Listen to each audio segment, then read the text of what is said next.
What was the of that name? What was period the of name? time. Did you have a name for your band? Yeah, it was called the Rhythm Airs. We had beautiful stands. They had RA on them, professional Oh ones. wow. And we had in the band, we had an excellent piano player. He was a good friend of mine. Went to Purdue with me. And we had a bass player who was at the 50th, who we sat with. And he was the head man for Sears in Hawaii Oh wow. at that time. And he may have been retired, I don't know. And of course, we had a drummer. We had several cornets, several trombones. We had five saxes and a singer. And we played. You know what Glenn Miller music Yeah. is. Oh yeah. Yeah. He was popular at that time, so we had a lot of his numbers plus others, of course. Right. Uh, but Did you do backup singing with it, or? no, it was hard getting a good singer to go with us.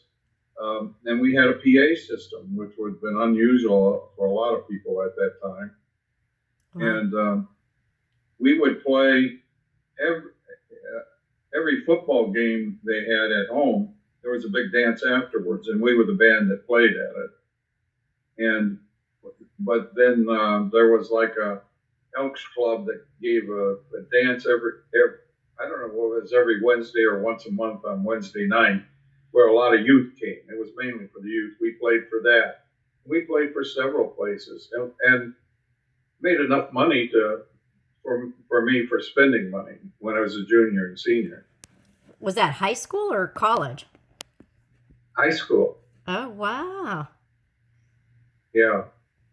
I really sort of, most of us had reached our peak in capability at about that age. We could play all that music pretty well. I just sorry we don't have some recording of it. I got a good picture of it. Yeah. I'll send you. I'll send you a picture of it. Yeah. That's a shame you don't Um, have a recording of it, of anything that you guys yeah. played. Well, there were a lot of things at that time. It was hard. And then when I was in college, my senior year, um, I won't go into the details, but we had a director that came in that had a show on radio I forget, every week at 8 o'clock. And the Purdue band, he was going to direct the Purdue band that night. He has his own band in Detroit, big one.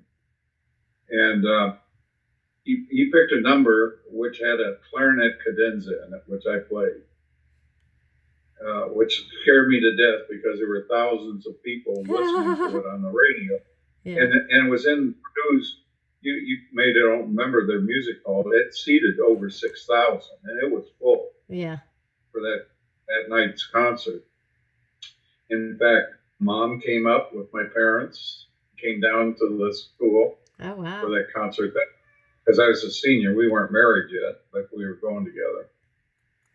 But so I think my abilities really reached its peak probably when I was about a senior in high school and stayed pretty steady through the college. Yeah. I didn't definitely improve particularly. That maybe I did a little bit. I don't know. Then it's sort of almost been gradually downhill from then Well, there no, because you've played in a lot of bands since then. Dad Packard yeah, Band, the Cortland Band, yeah. the band there in Cincinnati. Yeah. What was the name of the band in Cincinnati? The Southwest Ohio Symphonic Band. Oh wow. I And today the director was here at Mount Pleasant giving a course on directing Oh really? bands. Did he see you? Yeah, Did and you see him? oh yeah, I talked with him, and he really did a good job. It surprised me. I wondered what's he going to do for an hour and a half. Right. He brought about from the band there that could play, but he talked for about 2/3 of it about the history of directing. Who was the first director back in the 1300s? and he had pictures of that and the whole history. Then he started talking about some of the famous directors around the world that had, well, some of them were not liked, and some of them had weird, there were a lot of interesting things about them that we probably normally wouldn't know. Right. And Right. then he went in how to direct and what the issues are in directing, and then he had that little group and he directed it, and he tried to do various things with them that they had to follow him. If he wanted them quiet, he had to show how he did it when he was directing and things like that. So that was this afternoon. That was about an hour and a half. That was enjoyable. Yeah. That was part of this ILR, Institute for Learning and Retirement. Nice.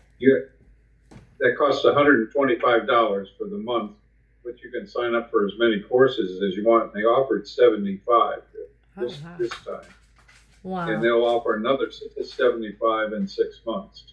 Nice. That's a nice thing. Yeah, it is, but I took 1, 2. That's the one where I'm taking the cooking course too. 1, 2, 3, 4. I took 4, 3, 4, 5 things, and that's almost more I can handle. Like I got to get up at 9 o'clock. The one at 9 o'clock is going to be online, but we can talk back and forth. Right. There'll be others in the class. Not all are. Some are online, some aren't. Some are both online, and you can go to them. So it varies. That sounds They interesting. really went online during the COVID. And that was really nice during the COVID. I bet about a lot of people. And that was probably the big socialization there for COVID, during COVID. Yeah, because it was always, everything was online then, Yeah. and it was successful, Yeah. and it's grown since then. I forget how many thousand take that course. That's Miami University that sponsors it. Oh, is it really? Yeah. Do you get college credits for it? You can get a new degree. No, they're not college level courses. Some I of them know. probably could be considered college level. They're more entertainment Yeah. and historical, and some people write about travel. Some people about books, and some people, it varies all over the place. Yeah. In fact, last I didn't do it this time, but last time, one course was a tour of Spring Grove. Yeah, I think you And, told me about that. Was it historical too? Pardon? Was it historical as well? Well, they have about 4 or 5 different kinds. It depends on the time of the year, because that's an arboretum. They can have one just on trees and flowers. Yeah. And